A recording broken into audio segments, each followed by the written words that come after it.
नमस्कार दोस्तों, मैं अनुलाल बाबू। दोस्तों, आप लोगों को मैं बता दूं कि जिस तरीके से चंद्रशेखर आजाद रावण जी आज अमेरिका में तहलका मचाए हुए हैं, इसका कोई अंदाजा नहीं है दोस्तों।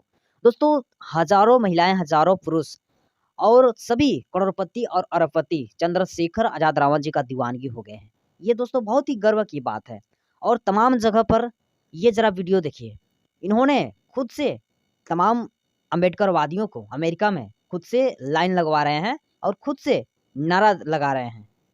अब समझ सकते हैं कि किस तरीके से इन्होंने भारत में अपना संगठन को जब बनाया होगा तो किस तरीके से इन्होंने संघर्ष कर और अपने जीवन को एक संघर्षशील बनाया होगा।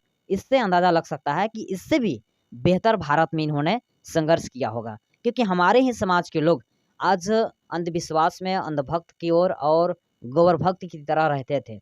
और तमाम बहुजन समाज के लोग इस तरीके से जागरूक तो नहीं थे। जिस तरीके से आज अमेरिका में चंद्रशेखर आजाद रावण जी की एक बात पर तमाम लोग अपने-अपने लाइन में और अपने-अपने जगहों पर खड़ा होकर और बाबा साहब को नारा लगाते हुए और आगे की ओर देखिए बढ़ते जा रहे हैं। और चंद्रशेखर आजाद रावण जी लगातार रैली में ज़बरदस्त तरीके से उन्होंने नारा लगा रहे हैं और लोगों को बारी-बारी से उन्होंने लाइन में खड़े कर रहे हैं और कह रहे हैं कि आप लोग रुकना मत, थक जाना लेकिन रुकना मत।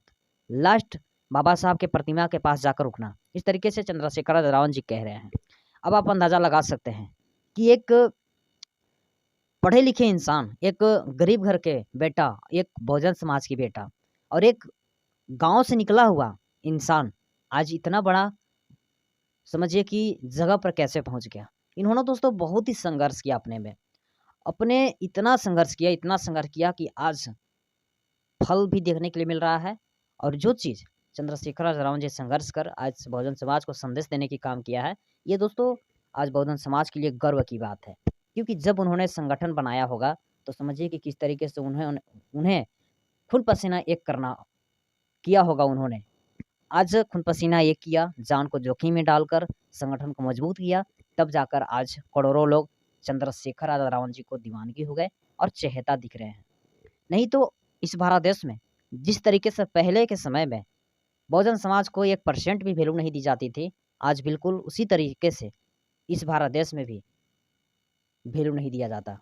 1% भी पूछा नहीं जाता। क्योंकि चंद्रशेखर आजाद रावण जी एक एडवोकेट थे। उन्होंने अगर शिक्षा ग्रहण कर एडवोकेट बन जाता, अपने जीवन यापन करने लगता, लाखों रुपए कमाने लगते, तो कहीं न कहीं एक नेता, विधायक, सांसद, मुख्यमंत्री, प्रधानमंत्री भी बाबा साहब का नाम बात भी नहीं करता और बाबा साहब की विचारधारा को आगे बढ़ाने के प्रयास भी नहीं करता।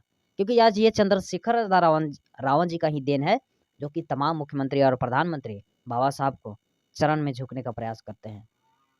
नहीं तो किसी के पास, किसी भी बहुजन समाज के नेताओं के पास इस तरीके से ताकत नहीं थी और मजबूत इस तरीके से संगठन नहीं था, जो कि तमाम लोगों को झुका देना। आज चंद्रशेखर आजाद रावण जी एक ऐसा नेता है, जो कि मुख्यमंत्री को भी झुकना पड़ता है, प्रधानमंत्री को भी झुकना पड़ता है और बड़े-बड़े पदाधिकारी और अधिकारियों को भी झुकना पड़ता है।